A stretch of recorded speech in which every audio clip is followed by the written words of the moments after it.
So, people, we live in the day and age where there'll be two steps forward, two steps back, three steps forward, two steps back. And this is the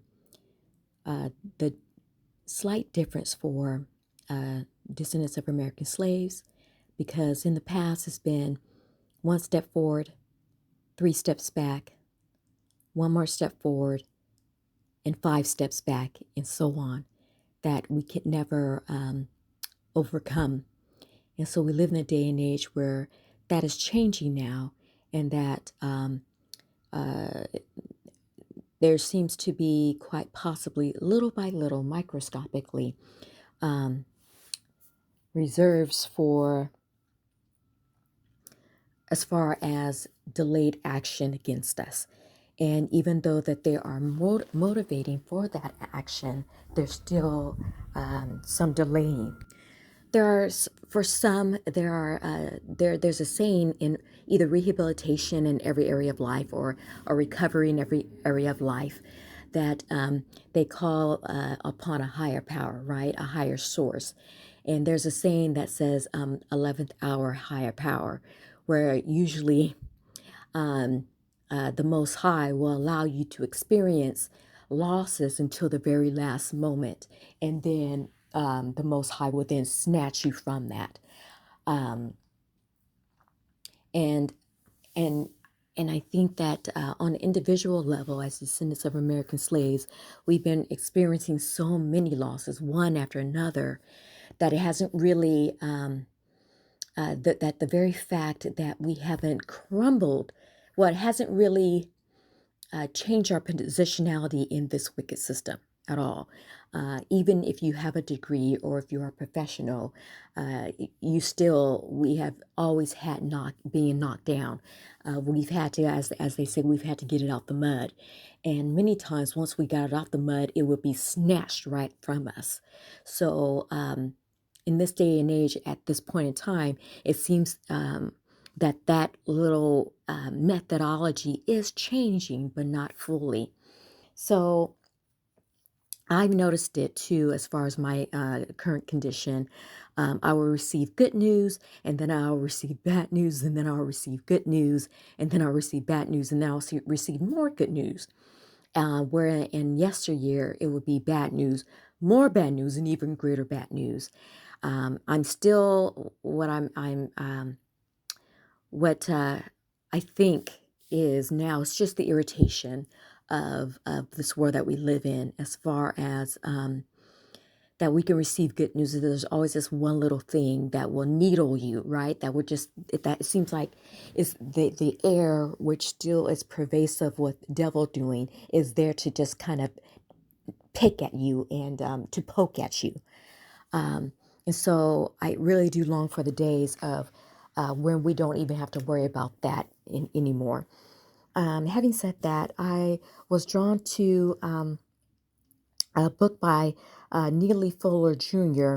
It's called The United Independent Compensatory Code Systems and Concept, a compensatory counter-racist codified word guide. And so I was looking through it. I had read it many, many times before, but I was looking through it. And the creator of the universe brought this to my mind. And I probably said this before in my other videos. It says what he brought to my mind was basic necessities uh, that will be provided in New Jerusalem will be free of charge. There will be no price added to them at all. And then many things that are basic to us, the listing, such as there will be no charge for food, there'll be no charge for housing, there'll be no charge for education, there'll be no charge for utilities, no charge for transportation, no charge for resting or vacation. There'll be no charge for access to information. There'll be no charge for marrying your soulmate, right? You know, there's usually have to get a license and register with the state. None of that. There'll be no charge for healthcare. There'll be no charge for technology. Yet these things will be provided to us as the citizenry and the different tribes will be provided at no charge. And that's just a short list. I'm pretty sure that there's even a longer list. And what that brought up for me is to then go and look at Neely Fuller's book here, and I'm going to read a couple of excerpts. And it talks about something called the able-bodied man. Okay, and he kind of just gives a basic dictionary about verbiage and phrases in his book. And he either does it like as notations, definitions, or questions. And in this particular section under able-bodied, which is on page 1 of this book, he says able-bodied use this term with caution when others use it.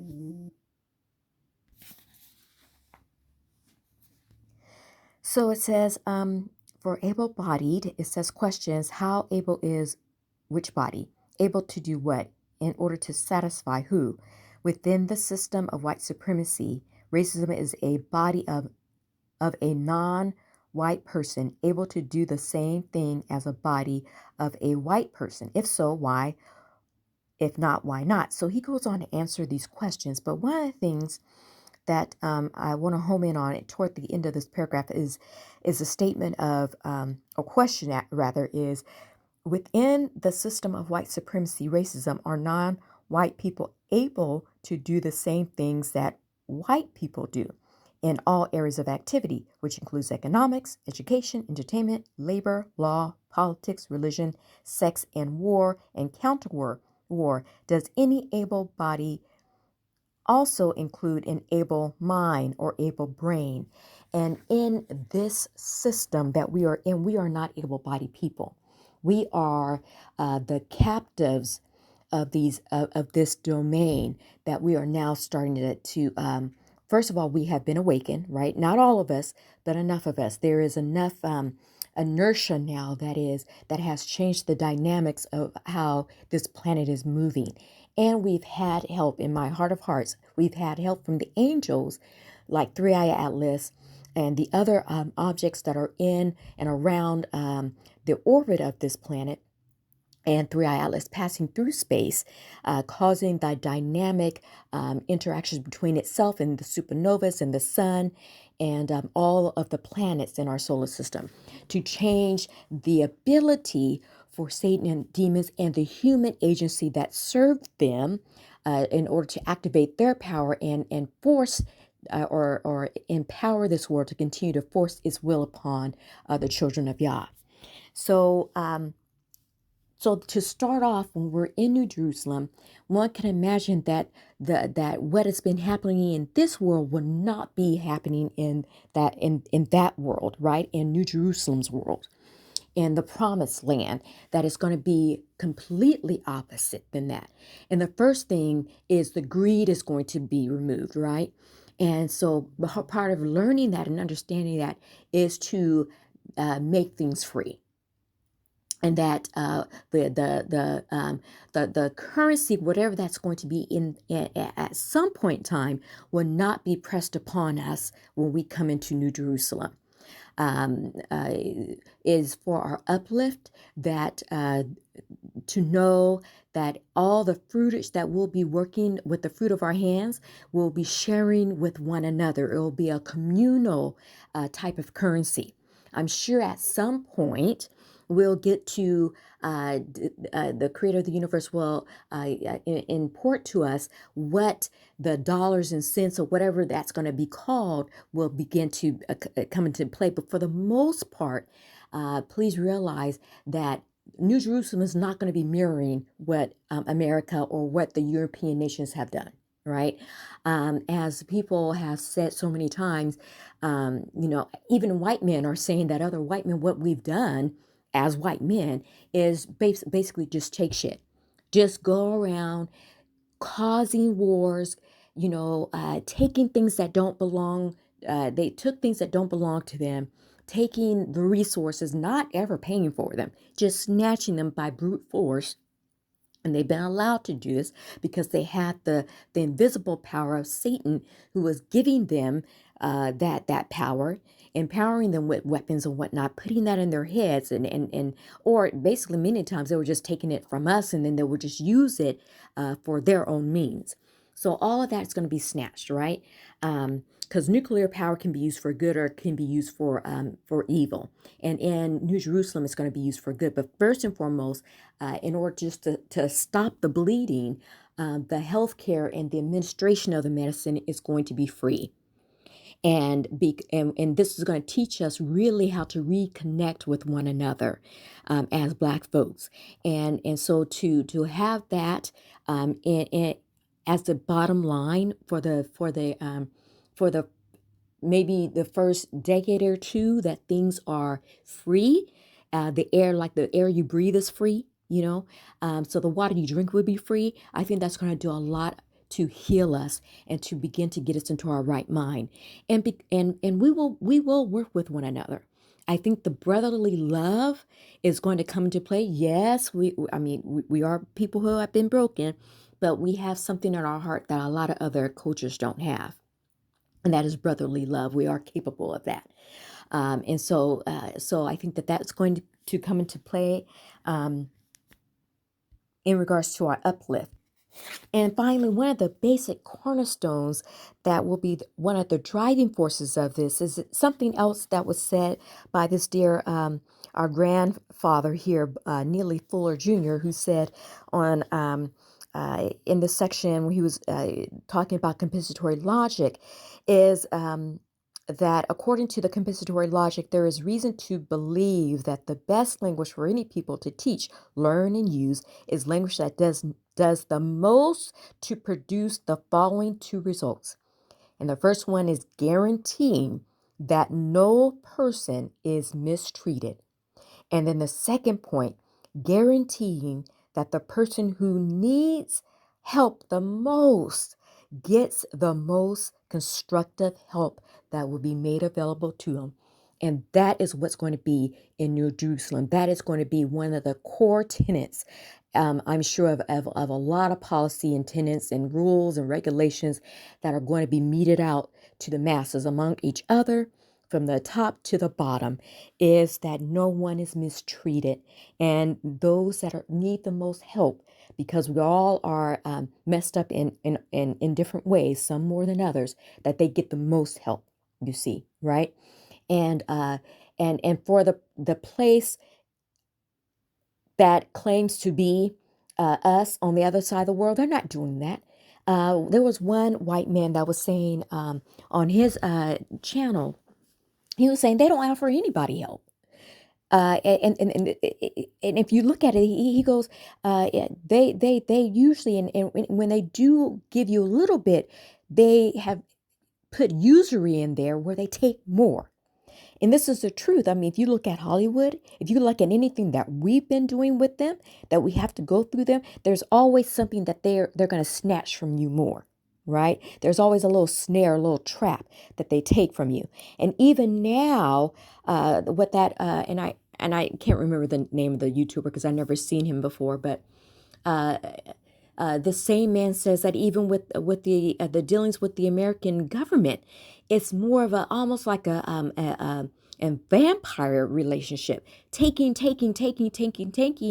and not really giving anything, not really just helping people rise above, right? Helping people to that brotherly love.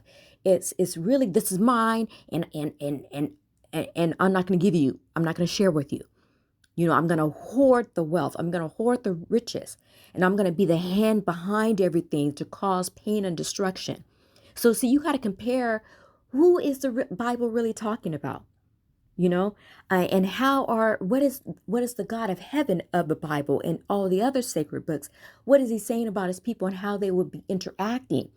Not only what they will go through, but how they'll be interacting with other human beings. And what would be the purpose of New Jerusalem anyway? It's not to sit up here and take stuff and to trap people and to, this man, Jeffrey Epstein, that is their name, that Stein part of it. And now Now you're trapping people. You are putting something out there into the atmosphere, into the realm of where people can be abused. That's not who we are as Black folks. We do have illnesses, but we're not trying to entrap people like that on a large scale.